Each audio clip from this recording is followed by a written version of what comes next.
오늘부터는 저희가 8번에 걸쳐서 이 다윗의 세대에 대해서 좀 생각하려고 합니다. 다윗의 세대. 오늘 좀 서론격으로 앞부분에 왜 다윗의 세대를 우리가 다시 봐야 하는가 하는 점을 좀 보려고 합니다. 다윗 왕. 제가 전에도 말씀드렸지만 성경의 이 적용의 연결고리를 잡는 게 굉장히 중요합니다. 성경에 있는 모든 사건들은 다 우리에게 있어서 원리를 제공해주는 모델이 되어집니다. 샘플이 되어집니다. 그렇기 때문에 왕 그러면 이게 이스라엘의 역사다 이렇게 보지 마시고 우리가 베드로 전서 2장 9절에 있는 것처럼 왕 같은 제사장입니다. 우리가 예수 그리스도와 함께 1000년 동안 왕노릇할 것입니다.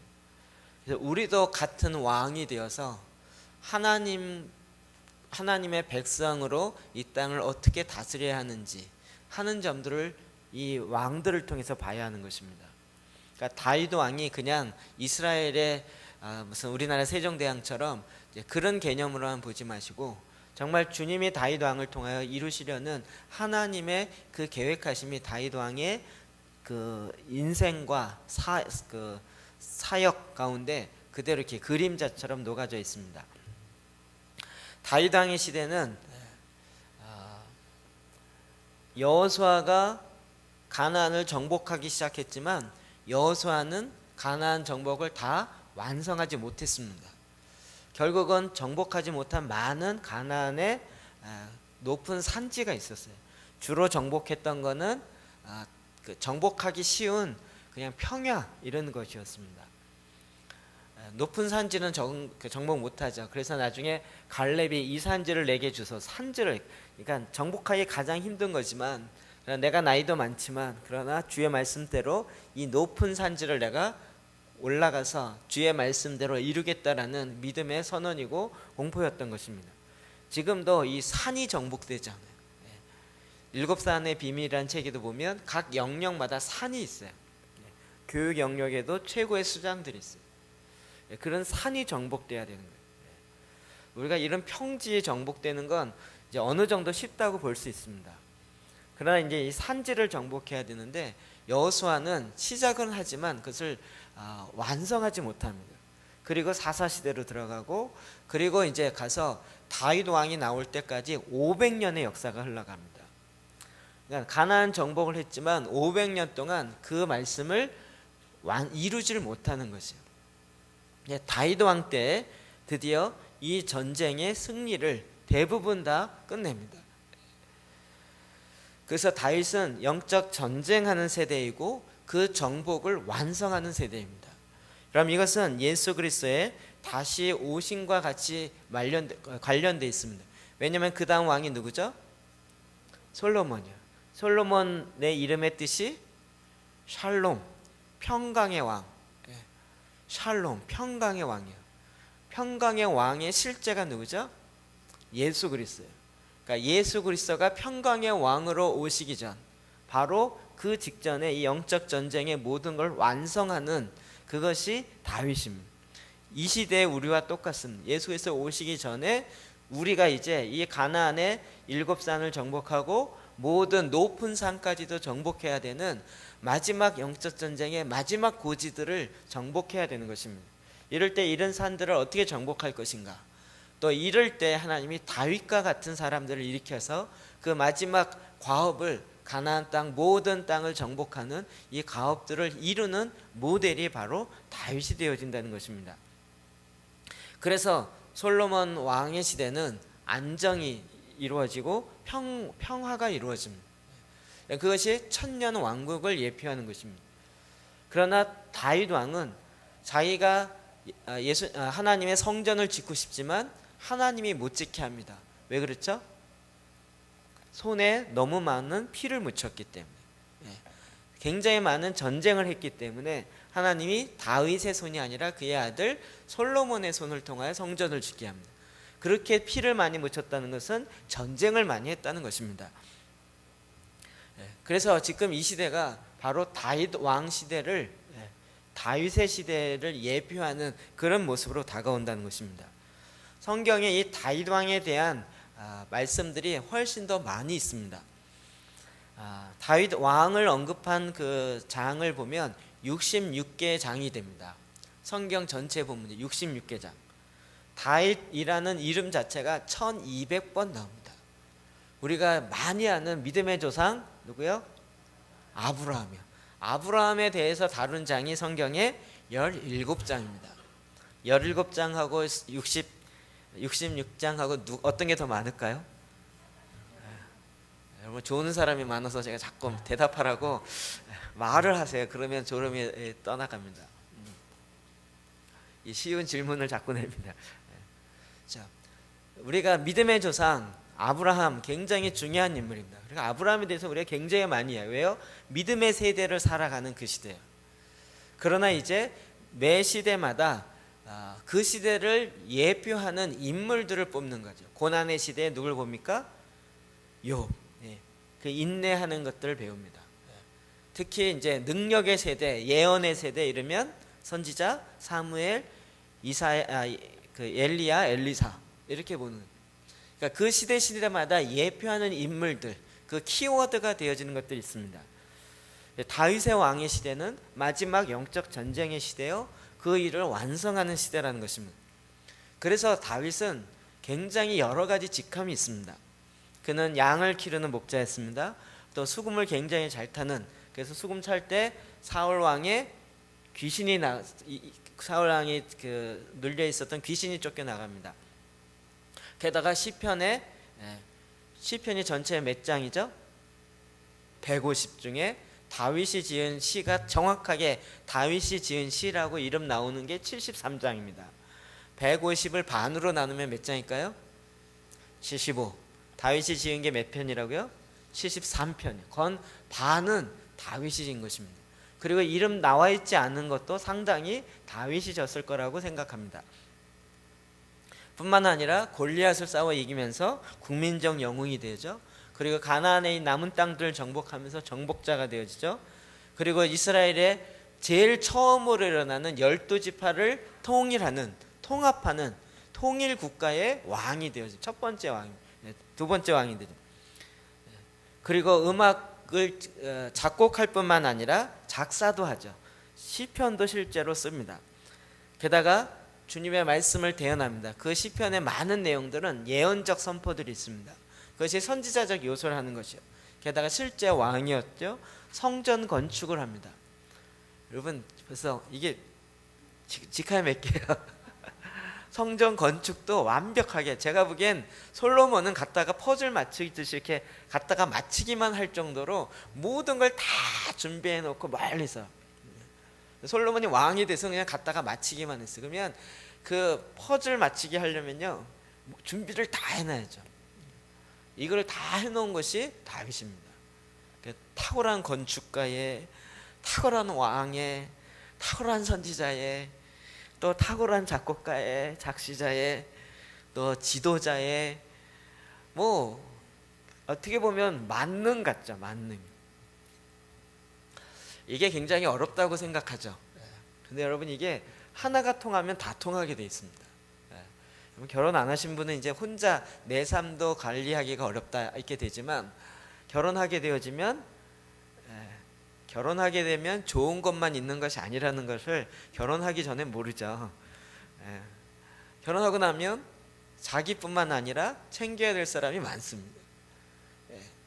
상대방도 챙겨야죠. 자녀도 챙겨야죠. 거기다가 안 챙기던 부모도 챙겨야죠. 시부모나 친정부모나 이쪽도 챙겨야죠. 결혼하기 전엔 안 챙겨도 별 흉이 안 되는데요, 결혼하고 나서 안 챙기면 난리 납니다. 그러니까 벌써 결혼하게 되면 저 같은 경우는 남편이 되죠. 아이의 아버지가 되죠. 게다가 교회 오면 목사가 되죠. 동네 가면 아저씨 되죠.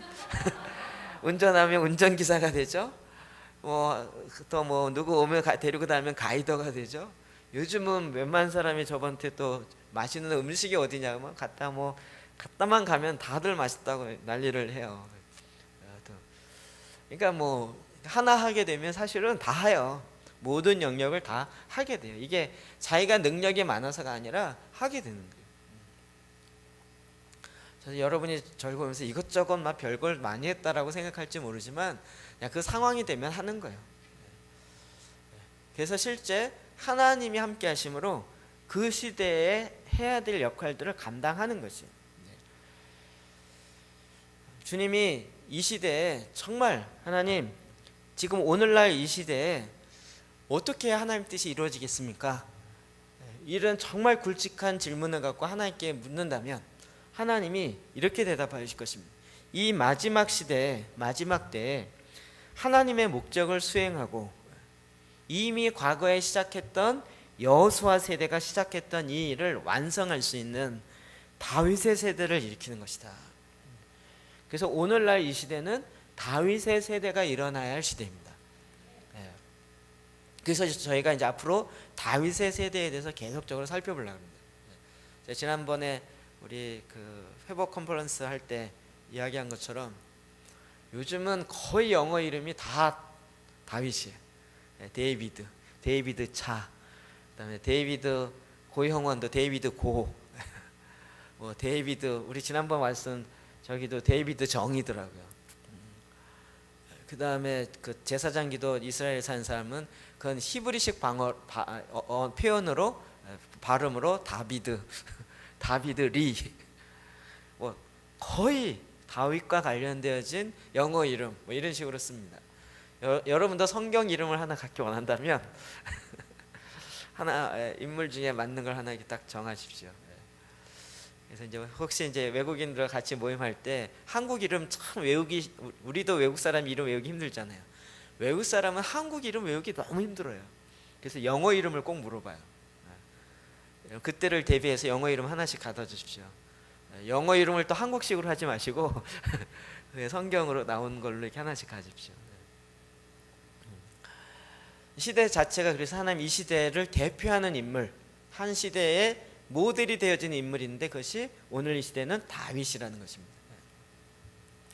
자, 다윗과 예수님의 비교인데요. 제가 이 표 만드는데 2시간 반 걸렸습니다. 근데 또 너무 많다 보니까 내용이 작아서 여러분 거 보아도 잘 안 보이시죠? 이거 봐도 좀, 어차피 우리가 앞으로 계속 다윗에 대해서 이야기할 것이기 때문에 다윗과 예수님의 비슷한 점, 유사성이 굉장히 많습니다. 다윗이 어디서 태어나요? 베들레헴. 예수님은요? 다윗이 누구의 아들이에요? 이새의 아들. 예수님은 누구의 뿌리예요? 이새의 뿌리요. 너무 잘 맞죠? 다윗이라는 이름 자체가 사랑받는 사람. 예수님은 세례받고 올라오실 때 하늘에서 소리가 울렸죠. 뭐라고요? 이는 내 사랑하는 자요, 내 기뻐하는 자라. 그 사랑, 실제로 하나님의 사랑, 주인은 가사 약자입니다. 하나님, 너무 많이 치면 이게 안 들어가서 줄이는 거예요. 하나님의 사랑을 받는 사람, 예수님이. 또 다윗은 자기가 실제로 목동이었습니다. 그러니까 자기가 목자였죠. 그리고 곰이 와도 도망가지 않고 오히려 자기의 목숨을 내놓고 양을 지키는 선한 목자였습니다. 예수님이 뭐라 그러죠? 나는 선한 목자라. 뿐만 아니라 형제들에게 오해받아요. 사무엘상 17장. 오늘 그 아침에 봤던 말씀이요. 골리앗이 왔을 때 내가 가겠다 했더니 누가 야단쳐요? 큰형 엘리압이. 네가 전쟁 구경하러 왔다고 그러면서 야단치면서 형제들이 오히려 인정해 주지 않습니다. 예수님도 말씀을 찾아보시면 예수님이 행하시니까 형제들도 믿지 않더라 이렇게 나와요. 형제들도 처음에 예수님 막 기적행하고 막 이렇게 말씀 전하고 그때 와 좋다 이러다가 나중에 완전히 도가 넘어가시니까 그 집안 사람들도 안 믿는 거예요. 사람들에게 거절을 받아요. 다윗도 그 사울 왕에 쫓겨서 계속 거절당하면서 가죠. 예수님도 이 땅에 오셔서 하나님의 아들로 오셨지만 거절당해요. 빛이 왔을 때 빛을 즐거워하지 아니하고 사람들이 어둠을 좋아하는 로마서의 표현대로. 또 하나님에 의해 선택돼요.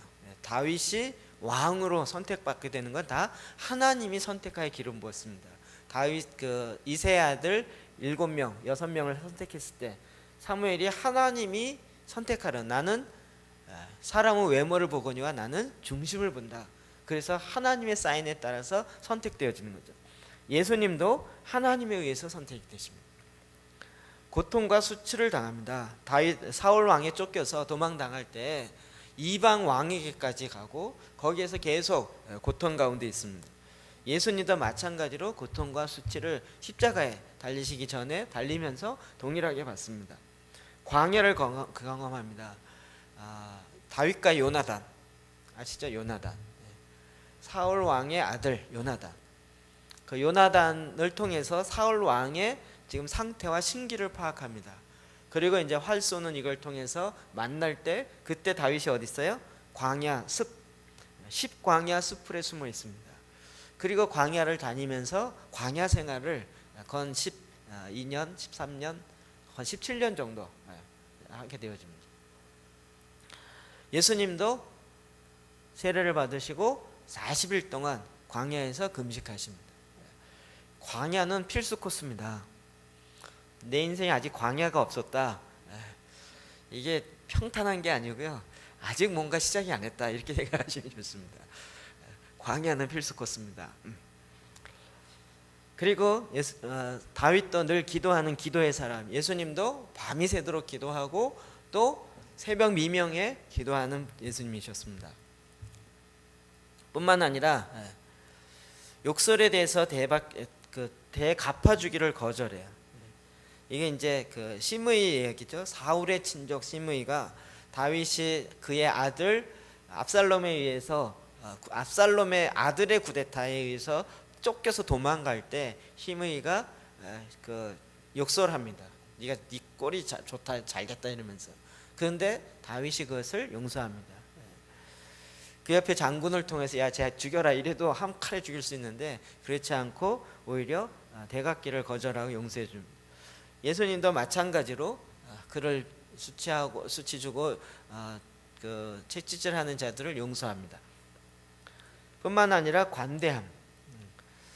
그 요나단의 아들 무비보셋을 향하여서 다윗이 관대하게 그를 받아주고 내가 요나단과 맺은 그 사랑으로 인하여서 그의 아들 무비보셋을 끝까지 지켜줍니다.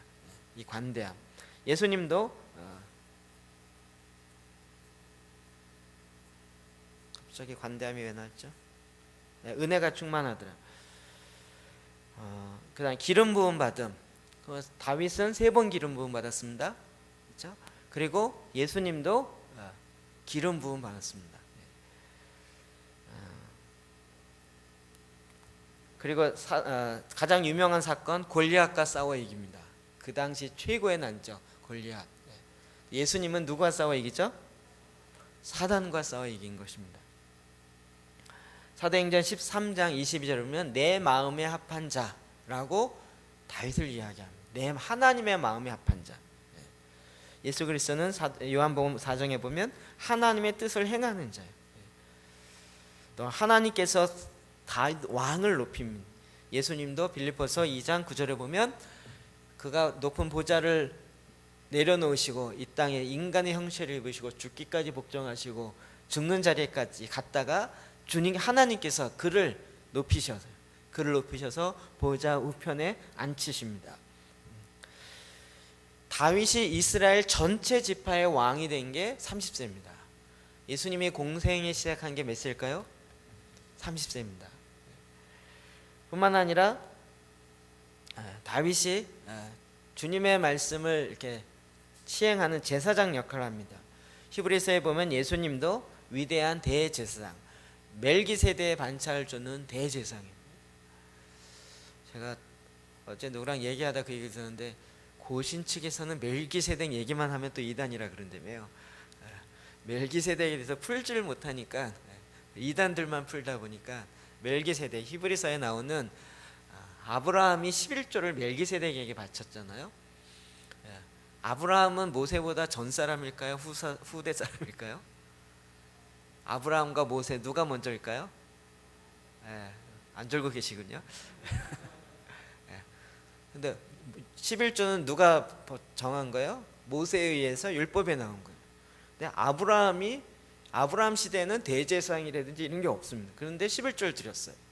이게 어떻게 된 거예요?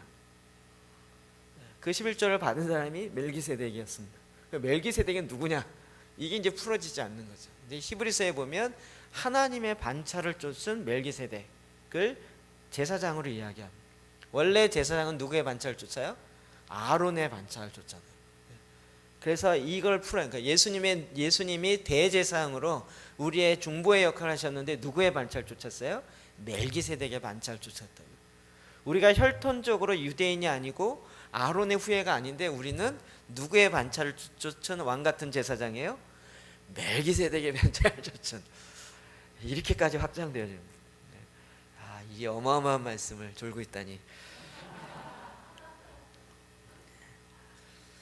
사도행전 2장에 보면 베드로가 설교를 하면서 다윗을 선지자로 이야기합니다.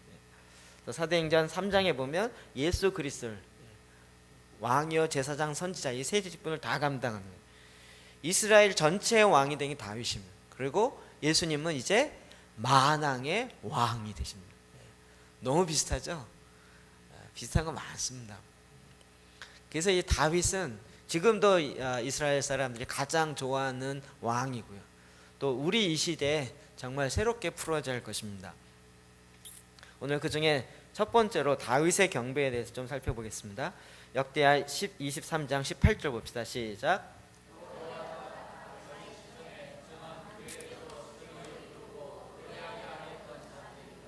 아멘.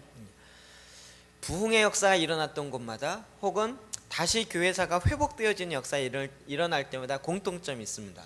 그건 뭐냐면 다윗의 노래와 다윗의 예배가 회복되어진다는 거죠.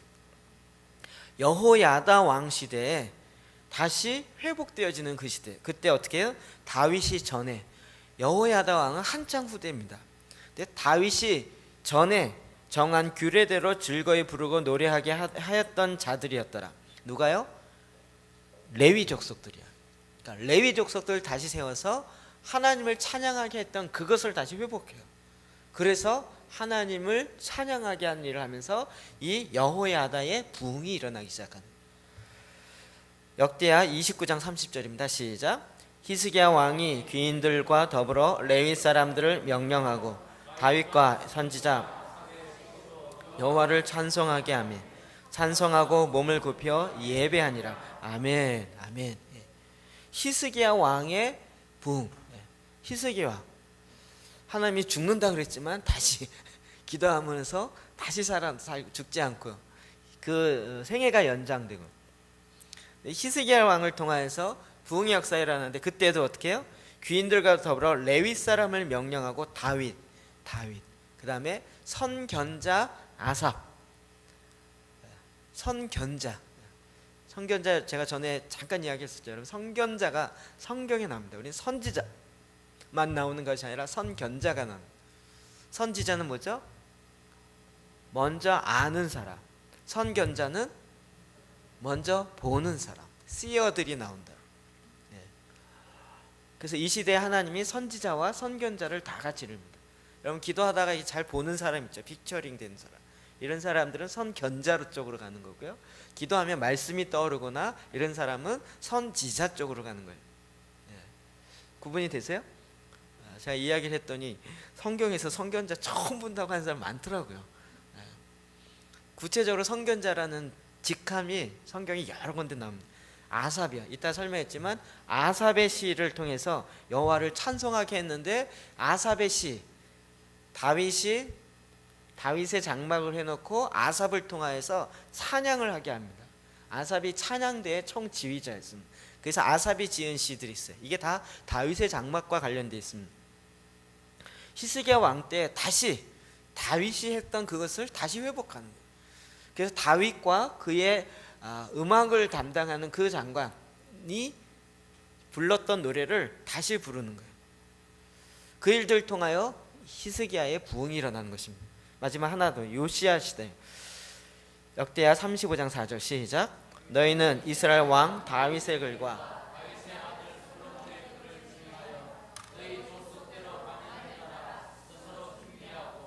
아멘. 요시야 왕이 다시 종교 개혁을 단행하는데 그때 종교개혁을 이렇게 하라라고 단행하면서 뭐라 그래요? 다윗의 글. 다윗의 글이 뭘까요? 시편이겠죠. 당연히 시편이요. 다윗의 글과 그의 아들 솔로몬의 글. 솔로몬이 지은 성경이 뭐뭐 있을까요? 전도서, 잠언, 아가서. 그렇죠. 놀랍죠. 솔로몬도 성경 3권이나 썼습니다. 물론 이제 잠언은 전체는 아니지만, 그러면서 그 노래를 가져다가 하나님을 찬양하기 시작해요. 모든 부흥의 역사는 다윗의 노래가 다시 회복되었죠. 오늘날 이 시대에 다윗의 세대로 하나님의 기도의 집과 기도의 장막이 이루어진다라고 이야기하면서 다시 찬양되는 게 어떤 찬양이에요? 아가서의 찬양이 나오기 시작하고 다윗의 이 시편으로 말미암은 찬양이 나타나기 시작합니다. 요즘 무슨 시대인지 아시겠죠? 이미 다윗의 시대로, 다윗의 세대로 들어가고 있어요. 노래뿐만 아니라 이제는 그 세대가 일어나는 거예요. 아가서의 찬양도 강력한 게 많더라고요. 아가서의 찬양. 그래서 좀 이제 그런 찬양들 많이 부르면 좋을 것 같아요. 새 노래를 많이 좀 부르면 좋을 것 같아요. 저희들이 지금 이제 이렇게 말씀을 갖고 특별히 아가서와 시편, 특히 지혜서 이런 것으로 주님을 찬양해요. 이런 말씀을 자꾸 선포해요. 이게 무슨 시대가 되고 있다는 뜻일까요? 네, 다윗의 회복되는 거예요. 다윗 노래가 회복되면 뭐가 일어나요? 부흥의 역사가 일어나요. 이게 전 세계적으로 일어나면서 지금 전 세계적인 대추수의 역사가 일어나는 시대라는 것이에요. 역대하 20장 22절 시작. 그 노래와 찬송이 시작될 때 여호와께서 복병을 두어 유다를 치러 온 암몬 자손과 모압과 세일산 주민들을 치게 하심으로 그들이 패하였으므로. 아멘. 이게 여호사밧 전쟁입니다. 아니죠. 네, 잠깐 헷갈리는데. 여호사밧 맞습니다. 연합군이 되어서 쳐들어오는데 도저히 이길 가능성이 없습니다. 그런데 하나님이 선지자를 통하여서 전략을 주죠. 그리고 이 전쟁은 나에게 속한 것이다. 그러면서 딱 주는 게 성가들 앞으로, 전쟁의 성가들 앞으로 갑니다. 이게 참 장난이 아니에요. 저쪽은 무기 들고 있는데 우리는 가운 입고 노래 부르면서 간다는 게 이게 죽으려고 환장한 것이지. 이 쟤네들 뭐 하는 거야? 정신 나갔어? 이러지 않겠어요? 그리고 이쪽에서 막 이렇게 무기 들고 있는 사람들이 쟤네들 드디어 미쳤구나, 이럴 상황 아니겠습니까? 그런데 노래와 찬송이 시작될 때 여호와께서 복병을 두어 유다를 치러 온 암몬 자손 모압 세일산 주민들을 치게 하심으로 그들이 패하겠습니다. 하나님을 찬양하게 될 때 하나님이 이 놀라운 부흥의 역사가 일어납니다. 그럼 마지막 전쟁은 지금 결국 마지막 요즘 일어나는 것은 뭐냐면 그 문명의 충돌이라고 그러죠. 문명과 이제 나라와 나라의 전쟁은 이미 지나갔고 문명과 문명의 충돌이라는 거예요. 사회학자가 지금 계속 이 얘기를 한 지가 벌써 오래죠. 근데 사실 그거보다 더 궁극적으로는 결국 누구를 예배하느냐의 충돌입니다. 적그리스도는 적그리스도를 예배하는 그런 문화를 만들어냅니다. 음란하고 폭력성 있고 딱 우리 K-팝 보면 딱 맞는 노래들이에요. K-팝이 전 세계적으로 뜨는 이유가 있겠죠. SM이 그렇게 뜨는 이유가 있고 그렇게 크게 큰 소리 뻥뻥 치는 이유가 있죠. SM이 그 프리메이슨이랑 다 연결돼 있다는 건 이미 여러분 데이비드 차를 통해서 듣고 다 아는 거죠. 그러니까 그런 노래들이 그냥 뜨는 게 아니라 그러니까 그런 음란함을 찬양하고 폭력성을 찬양하고 그런 것들을 더 퍼뜨리게 하는 그런 예배, 그런 문화를 만들어. 이런 얘기 하도 많이 해갖고 이제는 좀 아시죠? 대충 아시겠죠? 싸이가 눈 하나 있는 거, 그 공연할 때 그 자켓을 무료로 3만 장이가 나눠주고 머리 위로 들라 그러죠. 머리 위로 무료로 나눠준 그 자기 CD를 자기 머리 위로 해서 이렇게 해라고요. 그러니까 머리 이게 다 이제 그 경배의 예언적 행위예요. 사탄이 알고 있는 예언적 행위. 그것도 모르고 이제 다 따라하는. 그러나 이제 다윗의 세대가 일어날 때 다윗의 세대가 적그리스도가 아니라 하나님의 거룩함을 찬양하고 하나님의 온전하심을 찬양하는 이 찬양이 다 같이 일어나는. 그러니까 지금 이 시대에 하나님을 찬양하는 이 젊은이 세대, 그리고 하나님을 찬양하는 다윗의 세대들과 적그리스도를 찬양하는 K-팝의 세대가 같이 부닥치는 시대라는 거예요. 누구를 찬양할 것인가 하는 건 완전히 다른 문제. 여러분 지금 이제 그 시대가 온 것입니다. 이게 이제 소위 말하는 공중전이죠. 영적 전쟁할 때 1991년에 걸프전 할 때 그 꼼짝 못했잖아요. 왜냐하면 연합군이 제일 먼저 어딜 공격해요? 레이더 기지와 그 다음에 비행기 활주로를 제일 먼저 공격하는 거예요. 그래서 공중의 권세를 잡아요. 그러니까 이라크군이 아무 힘을 못 써요. 서로 무전이 안 돼요. 레이더 기를 먼저 공격해요. 저게 탱크가 아니고요, 레이더 기지를 먼저 공격. 그러니까 전파를 통해서 서로 수신을 주고받고 그랬는데 이게 통하지 않게 합니다. 그리고 비행기가 뜨지 못하도록, 비행기를 먼저 공격하는 게 아니라 비행기가 뜨지 못하도록 활주로를 먼저 공격합니다. 그래서 제일 처음에 1차 공격이 그거예요. 그러니까 이제 공중의 제공권을 완전히 놓쳐버립니다. 그 다음부터는 힘을 못 써요. 이것이 영적 전쟁의 가장 핵심이죠. 우리가 기도할 때 공중의 권세를 먼저 잡는. 그래서 전쟁할 때 이게 쪼무라기들하고 먼저 싸우는 게 아니라 공중의 권세 잡은 자를 먼저 공격해서 그 큰 자를 제압해야 이길 수가 있다. 제가 말씀 준비하다 소망이 생겼어요. 할렐루야. 저희가 다음 주 부활절 새벽 예배 때는 군자방 올라가서 2시 예배를 군자방 정상에서 할까 생각이 듭니다.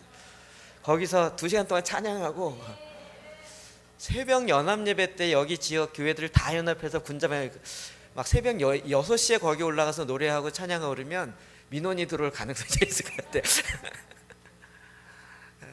아파트 뭐 이런 데서 그러지 말고 새벽에 거기 올라가서는 소수 정예부대가 그곳에서 2시간 예배하고 부활절 2시 예배는 이쪽 능곡지역 장현지구 이쪽 해하고 연합으로 길거리에서 2시간 찬양. 뭐 그럴 만한 공연할 만한 그 광장 있죠. 거기 뭐 어떻게 쓸 줄 모르니까 우리가 써주는 거죠. 그래서 교회는 모든 찬양팀 다 연합. 그리고 교회에서 하는 무슨 월십팀 무슨 팀 다 쓰는 거예요. 한꺼번에, 이건 무슨 대회하는 게 아니고 한꺼번에 주님을 찬양하고 함께 예배해요. 그래서 공중의 권세를 잡고 그리고 하나님께 예배하는. 이게 얼마나 어마어마한 영적인 큰 진동을 일으키겠냐고.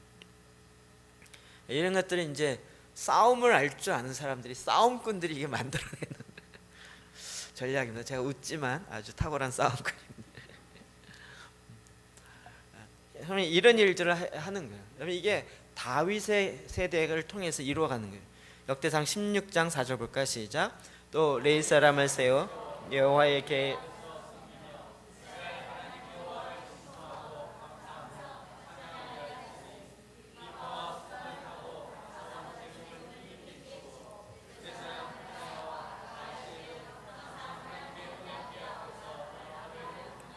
아멘, 아멘. 역대상 16장 우리가 요즘 계속 보고 있는 법궤를 옮겨오는 부분입니다. 계속 그때부터 봤던 부분이에요. 여호와의 궤는 누가 옮겨야 돼요? 레위 지파들이요. 오늘날 레위 지파가 없는데요. 제가 지난번에 우리 왔던 정의호 목사님, 또 누구야? 그 이름이 누구지? 조다윗. 조다윗. 이름이 알았었는데. 그러면 지난번에 원싱 코리아 끝나고 다시 모여서 회의하자 그래서 이제 무슨 안건이 뭐냐 그랬더니 그거 1년에 한 번씩 그런 원싱 컨퍼런스만 하는 것이 과연 의미가 있겠는가. 그러면서 이제 그분들은 많이 이걸 해봤기 때문에 그 이후에 레위 세대를 일으키는 레위 스쿨을 합시다라는 것이 안건이었어요. 레위 스쿨을 합시다. 그래서 무슨 레위 스쿨입니까? 그랬더니 이제 그런 원싱 컨퍼런스 하고 나면 기도의 집과 또 하나님을 예배하는 그런 것들이 계속 일어날 텐데, 그런 사람들이 그냥 교회에서 이 찬양만 하는 것이 아니라 실제로 말씀을 옮기고, 다 이제 나중에 보면 알겠지만 레위 지파에 의해서 이게 움직여져요. 그래서 그렇게 말씀을 법궤를 움직일 수 있고 하나님을 찬양할 수 있고 곡간을 지키고 또 문지기를 쓰고 이런 걸 할 수 있는 레위인 학교를 합시다, 이런 얘기였어요. 이제 못 갔죠. 제가 주일날 저녁에 하는 바람에 못 갔고요. 그리고 안 갔어요, 일부러. 갔다가는 1년 내내 레위 지파 세우러 밖으로 다니게 되더라고요. 전국적으로 하자는 거였어요. 전국적으로. 제가 옛날에 한번 그 얘기 다른 데서 예스 했다가 죽는 줄 알았어요. 초창기에 인터컵 교회론 강의를 제가 했었거든요. 인터컵 비전 스쿨의 강의를 해달라는 거예요. 그래서 한번 제가 했어요. 또 제 갖고 있는 교회론이 아주 독특하잖아요. 그래서 또 선교학자들에게 가장 선교론 맞는, 했더니 너무 좋다고 막, 그때 양재동에서 했었는데 그 다음에 수원에서 해달라 그러고 또 사당동에서 해달라 그러더라고요. 한 분은 본부로 와달라 그러더니 내년에 우리 비전스쿨 교회론 주 전문 강사로 해달라고 해서, 제가 그때 신대원 다닐 때서 뭐 그러자고. 그 대답이 큰 실수였어요. 알고 봤더니 비전스쿨을 전국에 하는 거였어요. 대전, 포항, 부산, 대구 뭐 군산을 해갖고 10군데인가를 비전스쿨 였는데 그 모든 교회론 강의를 저보고 다 해달라는 거예요. 제가 수원 가고 그 다음에 대구를 한번 갔었어요. 대구 처음 가서 강의했는데 그날 완전히 죽는 줄 알았어요. 대구 정말 그때 아주 피부로 느꼈어요. 웬만하면 웃기는데 정말 은혜 못 받는 게 아니라 웃겼는데 아무도 안 웃어. 그래갖고 또 다시 웃겼는데 또 안 웃어. 아마 그때부터 등줄기에 땀이 절절 나면서 강의 내용보다도 이게 내가 뭔가 실수했나 보다. 그래갖고 완전히, 그래서 대구부터 그때 서울까지 기차 타고 오면서 난 역시 강의는 안 되나 봐 이러고 막 좌절하고 막 이러고, 그래갖고 이제 왔는데 누구한테 물어봤더니 원래 대구 사람 그래. 대구 사람은 집에 가서 웃어 그러더라고요. 집에 가서 그 강사 좀 웃기대 이러면서 웃는데요. 그래서 이게 위로인지 가짜인지 아니요. 그 다음부터는 제가 안 가고 다 이제 전국에 있는 간사들 연결해갖고 네가 가라 이래갖고 다 떼맸겠어요. 이 전국 강의 쉽지 않습니다. 레위인을 세워야 된다. 레위인 학교. 하나님은 이 시대에도요, 다윗의 장막에 찬양을 하는데 나는 찬양의 소질이 없는데요, 상관이 없어요. 여러분 문지기가 4,000명. 우리도 지금 찬양하면 찬양이 되는 거 같죠. 이것뿐만 아니라 저 방송실에 있죠. 영상 해야죠. 음향 담당해야죠. 문지기 해야죠. 꼭 이상하게 찬양하고 그러면 에어컨 안 끄고 이런 사람 되게 많아요. 끝나면 또 싹 정리해서 정리하고 이렇게 해야죠. 굉장히 다양한 또 곡간지기가 필요해요. 대부분은 그냥 주방 가서 밥 주세요 그러면 밥이 자동으로 나올 줄 아나 봐요. 밥이 나오려면 그 전날 시장을 봐야 되고 준비해야 되고 거기 또 시간에 맞춰서 해야 되고, 그러려면 사람이 필요하고, 이게 준비하는 게 보통 이 작업이 아닌 거예요. 이게 또 곡간지기가 또 그거를 또 항상 해대려면, 그것도 매일같이 밥을 하려면 밥할 사람도 필요하죠. 또 식자재 그것도 필요하죠. 예산도 필요하죠. 이게 또 장난이 아닌 거예요. 이런 것들이 다 어우러져서 다윗의 장막이 이루어진다. 그런데 하나님을 위하여 거룩한 소비를 하자는 거예요. 하나님의 이런 역사가 일어나는 거예요. 다윗의 이런 예배 가운데 하나님 풀어놓는 것이 있습니다. 역대상 25장 1절 3절 볼까요? 시작.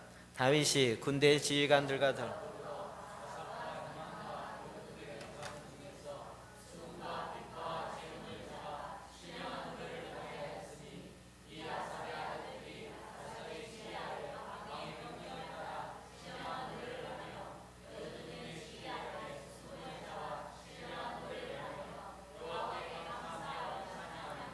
아멘. 계속 나오는 인물이 아삽입니다. 아삽. 아까 나왔죠, 아삽. 아삽과 해만과 여두둔, 이 세 사람의 이름은 적어도 다윗과 함께 외워두십시오. 다윗의 장막을 하면서 이 세 사람의 이름을 모르면, 이 다윗의 장막 얘기하는 사람이 이 세 사람 이름 모르면 간첩과 맞습니다. 아삽은 어떻게 했다고요? 그 자손 중에서 수금과 비파와 재금을 잡는 신령한 노래를 하게 했는데, 특별히 아삽은 이 아삽의 아들들이 이미 쫙 나와요. 근데 그 모두를 다 아삽의 지휘 아래 두었어요. 그래서 왕의 명령을 따라서 뭘 했어요? 신령한 노래를 했어요. 위에도 보면 신령한 노래 했다 그리고 2절에도 신령한 노래, 3절에도 여두둔의 지휘 아래서 수금을 잘했어요. 수금, 그러면 결국 이 현악기를 다루는 거예요. 수금을 잡는 지휘자가 있는데 여두둔이었어요. 그도 신령한 노래를 했어요. 이 신령한 노래가 뭘까요? 신령한 노래가 뭘까요? 이게 다른 성경 버전을 보면 금방 알 수 있어요. 예언을 했다고요. 예언의 노래. 하나님을 예배하는 가운데 하나님이 예배 가운데 하나님이 예언을 풀어놓게 하십니다. 여러분, 가끔 보면 그런 영화나 또 그런 영상들 있죠. 이게 기독교 영화 별로 없어서 그런데 이 무당 영화 보면 막 북치고 춤추고 이러는 가운데 뭐가 오죠. 후후 왔다 그러면서 뭐 할아버지 신이 왔다 이러면서 이 사실은요, 성경에 다 나와 있어요. 하나님을 예배하고 수금을 칠 때, 하나님을 예배할 때 하나님의 말씀이 있네요.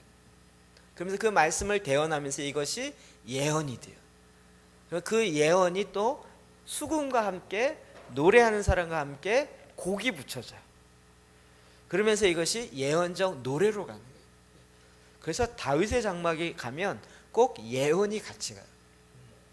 그러면 예언은 이렇게 교회 안에서, 공동체 안에서 같이 풀어져야지 교회와 상관없이 가게 되면 위험하다고요. 몸 안에 있어야 되는 거예요. 예언의 은사 있으신 분은 꼭 몸 안에 소속돼야 돼요. 혼자 하기 시작하면 그때부터 기도 원장되기 딱 쉬운 거예요. 안 좋은 의미에서. 그래서 건강하게 몸 안에서 풀어놔요. 저는 이것을 풀어놓기를 원해요. 할 줄 알아야 풀어놓지. 모든 사람 다 예언할 수 있습니다. 앞으로 이제 이게 오직 이게 할 게 앞으로 너무 많은 거예요. 모든 사람이 방언할 뿐만 아니라 모든 사람이 예언할 수 있어요. 여러분이 그렇게 하나님을 예배하고 찬양할 때 일단 1단계로 대언의 영으로 하나님의 말씀이 떠오른다. 그 말씀을 나누기 시작한다. 하나님을 예배하는 그런 곳에 예언의 역사가 풀어지는 거예요. 그러니까 이 예배의 핵심이 임재라 그랬죠. 그러니까 제가 뭐 돌예배를 가든지 무슨 개업 예배를 가든지 우리는 자꾸 이 예배의 의미를 모르니까 빨리 예배 끝내고 그리고 우리 먹으러 갑시다. 먹는 게 주은 거예요. 그 예배도 또 빨리 끝내. 그러니까 예배 자체의 의미를 모르는 거예요. 저는 그럴 때마다 같이 기도하고 그러면서 이 아이에게 주는 예언의 말씀을 선포하라는 거예요. 예배 가운데. 이 기업에 주는 하나님의 말씀을 선포하라는 거예요. 예언으로. 이것을 통하여 하나님이 이 기업 가운데 이런 일을 하기를 원하십니다 라고 선포해요. 그러려면 경배와 찬양이 같이 가면서 그 기업을 향한 또 뭐 그 가정을 향한 이것이 이렇게 같이 풀어져야 되는 거예요. 그럼 이 예배와 실제 삶은 이렇게 같이 가야 되는 거죠. 열왕기하 3장 15절 볼까요? 시작. 이제 우리 검은 고 탈 자를 불러오너라 하니라. 검은 고 타는 자가 거물고를 탈 때 여호와의 손이 엘리사 위에 있더니 그가 이르되 여호와의 말씀이 이 골짜기에 개천을 많이 파라 하셨나이다. 아멘. 제가 이렇게 이거 하면서 이제 구약에 있는 내용들 많이 보는데 정말 놀라요. 검은 고 탈 때, 검은 고 뭘 번역한 거죠? 하프요. 검은 거 옆으로 이렇게 기생집에서 하는 이런 이게 이제 번역하면서 이렇게 된 거고요. 하프죠, 하프요. 하나님을 찬양하는 다윗이 만든 악기요. 그렇게 해서 그 검은 고를 탈 때 그 검은 고 탈 자를 불러오라. 하나님을 예배하는 악기를 하는 자를 불러오라는 거예요. 검은 고를 타는 자가 검은 고를 탈 때, 예배하기 시작할 때 여호와의 손이 엘리사 위에 있는 거예요. 여호와의 손, 여호와의 권능의 손, 여호와의 예언의 손이 엘리사 선지자 머리 위에 있는 거예요. 그래서 그를 통하여 하나님이 이 전쟁의 전략을 줘요. 이번 전략은 뭐예요? 여호와의 말씀이 이 골짜기에 개천을 많이 팔아. 이번엔 개천을 파라는 거예요. 그래서 그리고 거기다 물을 담궈 놓으라. 기가 막히게요. 하나님이 이를 통해서 또 이 전쟁은 하나님께 속한 것이니 이게 또 고백을 받으세요. 그 골짜기에 물이 가득 차요. 해 뜨면서 해가 이게 반사하면서 이쪽에 진을 치고 있는 적들이 보니까요, 골짜기가 피가 이게 햇빛에 대해서 피로 보이는 거예요. 깜짝 놀래갖고 지들끼리 싸우다가 도망가고 지들끼리 죽고 이렇게 끝나요. 하나님이 행하신 일이 정말 크고 놀라워요. 이게 언제 이걸 받아요? 검은 걸 탈 때. 검은 걸 탈 때 누구에게 받아요? 선지자를 통해서. 전쟁하는 장군에게 임하는 게 아니라 선지자를 통해서. 그래서 이 직임들이 다 같이 가야 되는 거예요. 사무엘상 10장 5절 6절 볼까요? 시작. 그 후에 내가 하나님의 산에 이르니 그곳에 블렛 사람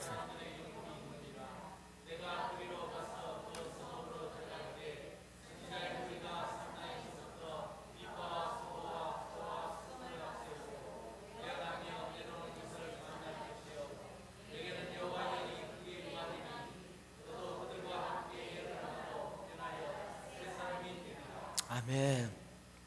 놀라운 일이죠. 그래서 이 다음 절에 보면 사무엘 왕도 이곳에 갔다가 예언을 해요. 그래서 속담이 만들어지죠. 사무엘도 선지자들 중에 있냐? 사울도 선지자 중에 있느냐? 사울이요. 오늘 왜 헷갈리지? 그런데 그 땅에 예언의 영이 풀어지는 거예요.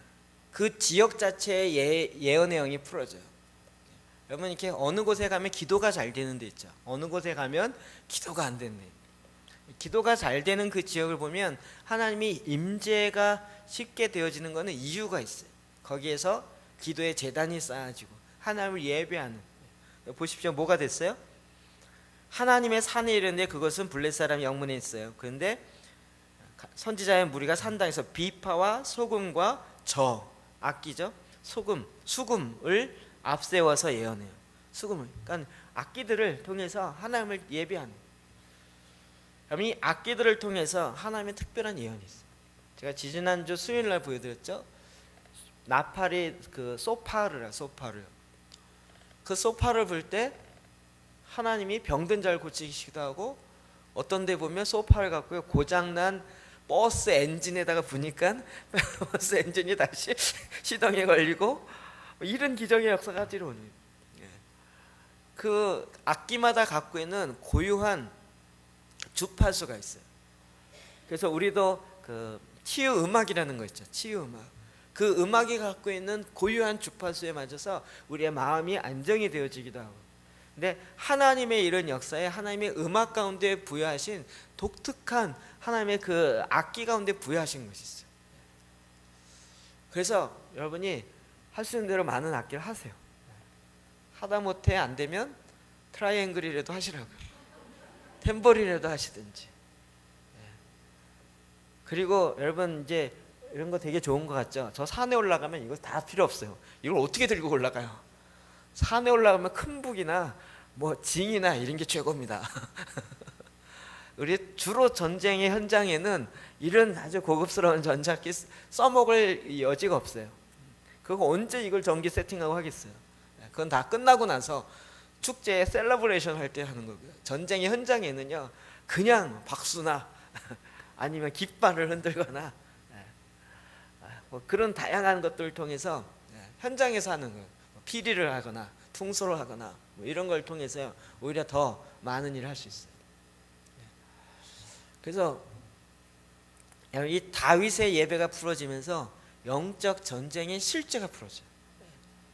제가 오늘의 교회에서 시작되었던 경배와 찬양 운동, 그걸 보면서 굉장히 안타까웠던 것은 이게 교회론적으로 풀어지지가 않아요. 여기 오늘의 교회 다녔던 사람이 있나요? 어쨌든 그게 하나의 예배 운동으로 갔지만 지금 그 호주의 힐송 같은 경우도요. 굉장히 그 모던 월십으로 가요. 현대 음악의 예배로 가요. 그런데 이게 음악적 문화적 요소로만 가다 보니까 그냥 세상에 그렇게 흘러가다 끝나요. 이게 하나님의 몸된 교회 공동체와 같이 가야 싸움의 역사들이 같이 일어날 수 있는 거예요. 성경에 보면 이런 싸움의 전략들이 있다고요. 우리가 이제 하나님의 백성들 레위 족속들을 하나님 만들기 시작합니다. 참 재밌는 것은 최근에 그 유홍준 교수가 다시 왔어요. 어제 만나서 이제 지난번 만나서 잠깐 얘기하고 어제도 만나서 이야기를 좀 했는데 사실은 굉장히 어려움이 있었어요. 지난번 우리 1월달에 왔었죠. 그런데 사업을 굉장히 크게 했어요.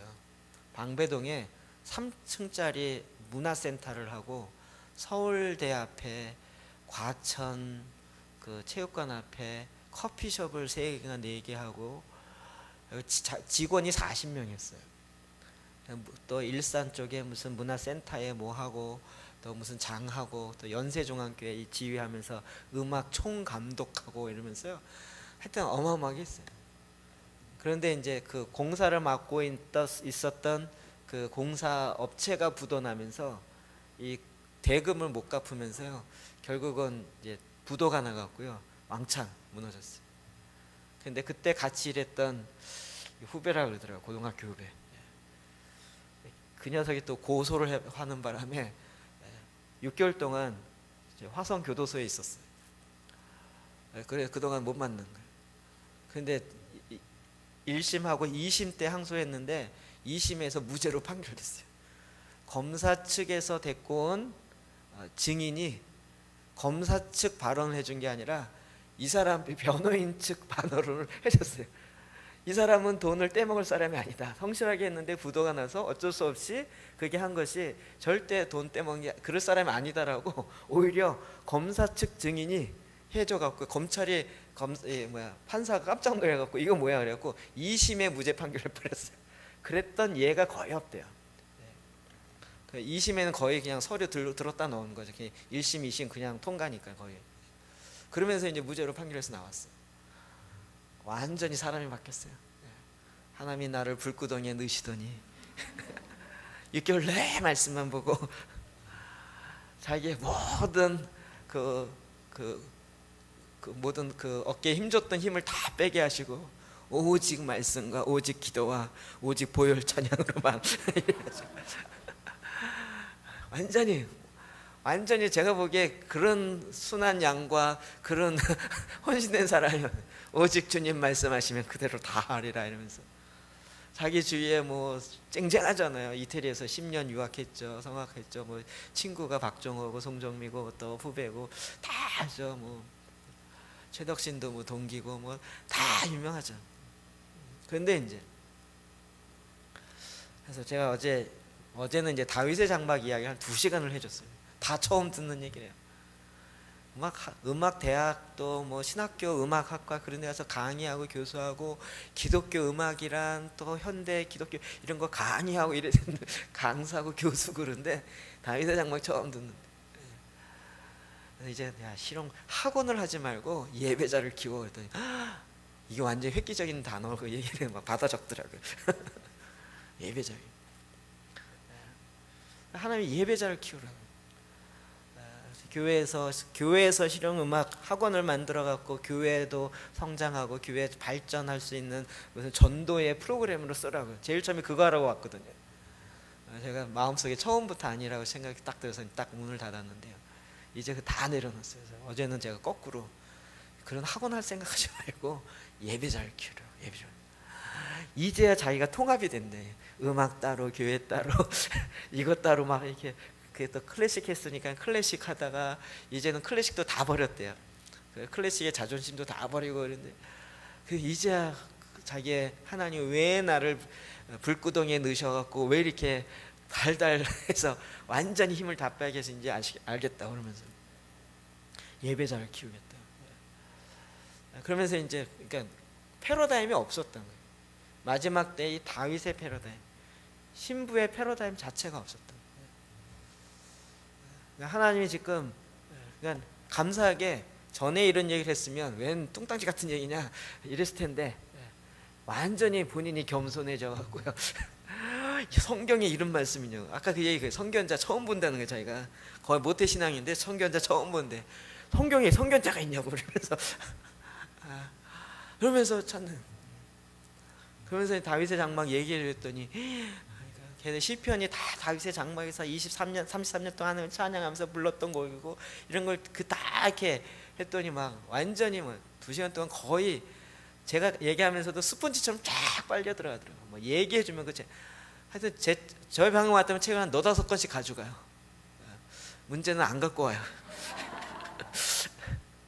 그러면서 하나님이요 기가 막히게 일하시는, 기가 막히게. 하나님 이 시대에 예배자를 키우는 거예요. 요즘 실용음악과 학생들 많아요. 근데 정말 저는 딴 따라를 원치 않아요. 속된 말로 그냥 기능적으로 뭐 섹션에서 코드를 잘하고 이런 걸 원하는 게 아니고요. 예배자가 있어요. 하나님을 예배하는 자.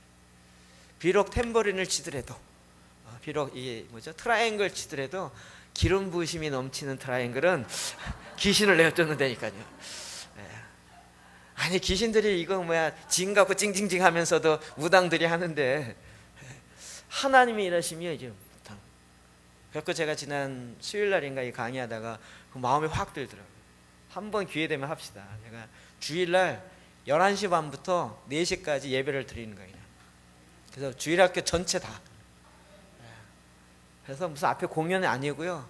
그래서 대충 저는 머릿속에 어떻게 할지 대충 나와 있어요. 그냥 시간에 그냥 주일학교 시간이 딱 되면 그냥 음악 틀고 애들 찬양하면 여러분도 다 뛰면서 찬양하고 그리고 그냥 맞춰서 막 주일학교 한 20-30분 하나님을 찬양하면 그거 보면서 다 같이 찬양하는 거예요. 우리 애들 잘하네 이게 아니고요. 걔네들 예배하고 그리고 걔네들 끝나고 들어가면 다시 중고등부에 나와서 또 월십하면서 찬양하면 또 우리 그들과 함께 다 찬양하고 그리고 또 주일학교 유치부부터 시작해서 어른들까지 다 길놀이하고 그 다음에 돌아다니고 그리고 신나서 막 춤추다가 점심 먹고 또 막 서로 이렇게 그리고 예배하다가 하나님 주시는 마음이 있으면 그때부터 이제 같이 그룹 잡고 기도하기 시작하면 방언하고 방언을 통번하고 예언하고 이런 것들이 벌어지면 이제 오후에는 거의 은사 집회 수준으로 가기 시작하는.